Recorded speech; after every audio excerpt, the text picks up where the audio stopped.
Doctor, അപ്പോൾ ഈ ഒരു നാർസിസ്റ്റിക് പേഴ്സണാലിറ്റി ഒരു വ്യക്തി ഒരിക്കലും ജനിക്കുമ്പോൾ ഒരിക്കലും അങ്ങനെ ഒരു ആയിരിക്കില്ലല്ലോ. അത് ആ ഒരു ട്രാൻസ്ഫോർമേഷൻ എങ്ങനെയായിരിക്കും? എന്തുകൊണ്ടായിരിക്കും ഇവർ ഇങ്ങനത്തെ ഒരു നാർസിസ്റ്റിക് പേഴ്സണാലിറ്റി ആയി മാറുന്നത്? പല കാരണങ്ങളും നമുക്കിത് പറയാൻ പറ്റും.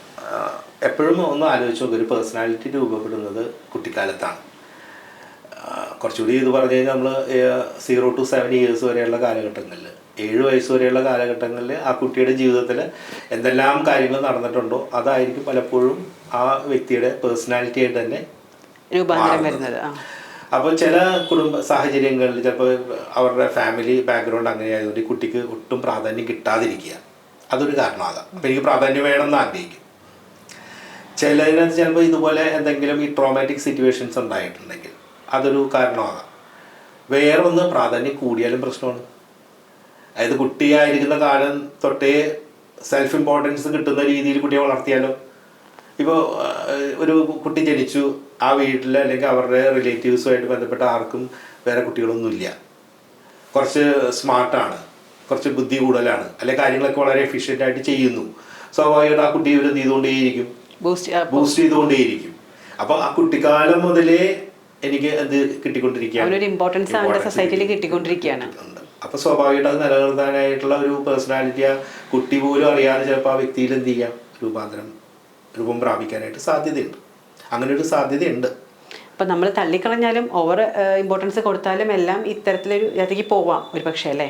അതാണ്, എല്ലാ സാഹചര്യങ്ങളും ഉണ്ട്. അപ്പോൾ അതിൽ എനിക്കൊരു കുട്ടിക്കാലത്ത് എപ്പോഴും അങ്ങനെയാണ് പാരൻറ്റിങ്. നമ്മൾ ഇതിനകത്ത് വളരെ ഇപ്പം നാർസിസ്റ്റിക് പേഴ്സണാലിറ്റിയെ സംബന്ധിച്ചിടത്തോളം പാരൻറ്റിങ്ങിന് എത്രമാത്രം ഇമ്പോർട്ടൻസ് ഉണ്ടെന്ന് നമുക്ക് ഒരു പരിധിവരെ പറയാൻ പറ്റില്ലെങ്കിലും പാരൻറ്റിങ് വളരെ ഇമ്പോർട്ടൻ്റ് ആയിട്ടുള്ളൊരു കാര്യമാണ്.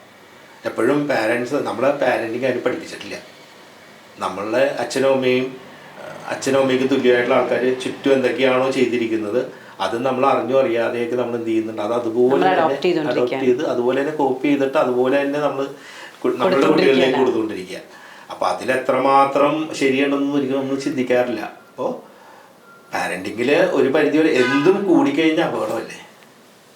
അപ്പോൾ ഇപ്പോൾ ഈ ഒരു കാര്യത്തിൽ നോക്കി ഓവർ ഇമ്പോർട്ടൻസ് കൊടുത്ത് വളർത്തുമ്പോൾ വേണം കോൺഫിഡൻസ് കിട്ടാൻ വേണ്ടി അവനെ ആവശ്യത്തിന് എന്ത് ചെയ്ത് കൊടുത്തുകൊണ്ടേയിരിക്കണം.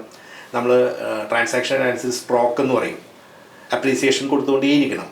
പക്ഷേ ഇവൻ മാത്രമാണ് ശരി, അല്ലെങ്കിൽ ഇയാളാണ് ഏറ്റവും മിടുക്കൻ അല്ലെങ്കിൽ മിടുക്കി എന്നുള്ള രീതിയിൽ ആ കുട്ടിയിൽ അറിഞ്ഞോ അറിയാതെയും കൂടുതൽ സെൽഫ് ഇമ്പോർട്ടൻസ് കൊടുത്ത് വളർത്തുമ്പോൾ വേണമെങ്കിൽ അതൊരു കാരണമാകാം.